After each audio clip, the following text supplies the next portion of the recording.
cocaine booking.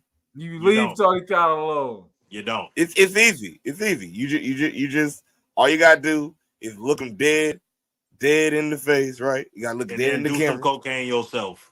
Look at it. Got you take one big sniff, right? Take one big sniff. You get yeah, right. Then you gotta tell somebody, I ain't gonna deal with this shit no more.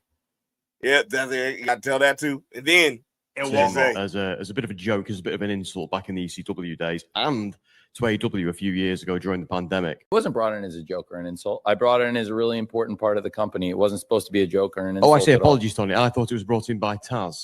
But I was going to say, is it now? Because it was considered... It wasn't. He didn't bring it in as a joke or an insult at all, though. He brought it in to represent somebody who was the top push heel against the strongest booked, best wrestler in the world at the time, which was what you got to do. John Moxley. You got to talk over him. And then John Moxley's top challenger was Brian Cage. And Brian Cage came in as the FTW champion and said, I'm the FTW champion. And then we built up to Brian Cage. Brian Cage won the casino ladder match, and he was that FTW champion. He beat a lot of the top stars at Double or Nothing in 2020 to build up to a match with John Moxley in the summer of 2020. It was a big deal. And Brian Cage was one of the top heels in the company when the FTW title came in. Brian Cage still a great star. The cocaine here tonight.